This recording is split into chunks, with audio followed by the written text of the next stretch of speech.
બોટાદ જિલ્લા કોંગ્રેસ અને આમ આદમી પાર્ટીના કાર્યકરો ભાજપનો કેસરીયો ધારણ કર્યો। બોટાદ જિલ્લા આમ આદમી પાર્ટી અને કોંગ્રેસ નીચે મુજબના આગેવાનો અને કાર્યકરો તેઓના ટેકેદારો સાથે આમ આદમી પાર્ટી કોંગ્રેસ છોડી ભારતીય જનતા પાર્ટીનું ખેસ ધારણ કરી ભારતીય જનતા પાર્ટીમાં જોડાયેલ છે। ભારતીય જનતા પાર્ટીમાં જોડાયેલ આગેવાન નામ અને હોદ્દાની વિગત: શ્રી કાળુભાઈ જીલુભાઈ રાઠોડ, બોટાદ શહેર આમ આદમી પાર્ટી પ્રમુખ; શ્રી ઓઢભાઈ, બોટાદ શહેર કોંગ્રેસ મહામંત્રી; શ્રી ઉમેદસિંહ ગોહિલ 107 બોટાદ વિધાનસભા આમ આદમી પાર્ટી સંગઠન મંત્રી; શ્રી કિશોરભાઈ કાળુભાઈ ચાવડા, શ્રી રવિભાઈ કિશોરભાઈ પરમાર, શ્રીમતી પુરીબેન ભૂપતભાઈ સરકરિયા, બોટાદ જિલ્લા આમ આદમી પાર્ટી મહિલા મોરચા પ્રમુખ; શ્રીમતી મધુબેન ગણેશભાઈ મેમકિયા, બોટાદ શહેર આમ આદમી પાર્ટી મહિલા મોરચા આગેવાન; શ્રીમતી વસનબેન ગોહિલ, બોટાદ શહેર આમ આદમી પાર્ટી મહિલા મોરચા આગેવાન; શ્રી અશોકભાઈ પરસોત્તમભાઈ મકવાણા, બોટાદ નગરપાલિકા વોર્ડ નંબર 1 આમ આદમી પાર્ટી ઇન્ચાર્જ; શ્રી ભરતભાઈ ભુદરભાઈ બાવળિયા, બોટાદ નગરપાલિકા વોર્ડ નંબર 2 આમ આદમી party in charge. Bureau report Devrajbhai ડાબલા, અસ્મિતા, બોટાદ।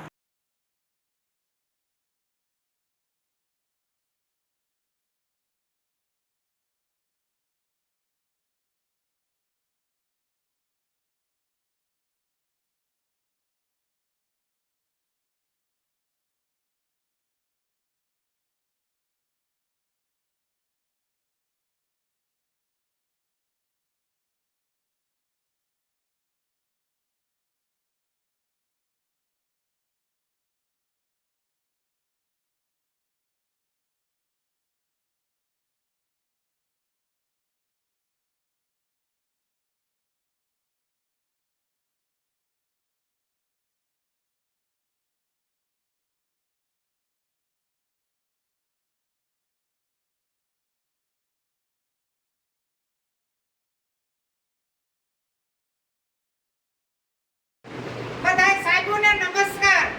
મારું નામ પુરીબેન ભૂપતભાઈ સરકરિયા, ખોડિયારનગર 1। હું આમ આદમી પાર્ટી છોડી રાજીનામું દઈ મહિલા મોરચાના પ્રમુખ હતી। આપણા આદર જિલ્લા પ્રમુખને હસ્તક અમે ભાજપમાં જોડાણા છીએ।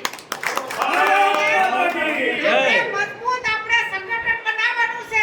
એક એક વ્યક્તિ હો માણસને કઈને વાત જઈ પડે તો આપણું મજબૂત બને અને આપણે બોટાદરીઓને કોનાની થાળી છે એટલે આપણે કોનાની થાળીને બીજી પાર્ટી થાળીમાં કિલો મારી ન જાય એટલે ખાસ ધ્યાન રાખજો। જય ભારત માતા કી। અમારી સભામાં અમારા કાર્યકર પ્રમુખ શ્રી મયુરભાઈ, અમારા મહામંત્રી શ્રી ભૂપતભાઈ, અમારા સિનિયર મહામંત્રી જામશેદભાઈ, સનાભાઈ, મનરભાઈ, અમારા શહેર પ્રમુખ ચંદુભાઈ, પ્રકાશભાઈ, મનીષાબેન, અમારી જિલ્લાની સમગ્ર ટીમ અને ટીમની અને અમારા કાર્યકરોની હાજરીમાં કાળુભાઈ, ઓઢભાઈ, બેનશ્રી, વડીલ મહિલાઓ અને બહોળી સંખ્યામાં જે કાર્યકરો અહીંયા પરિવાર સભામાં સામેલ થવામાં આવ્યા છે, મોદી પરિવાર સભામાં અમારા ભારતીય જનતા પક્ષમાં આવી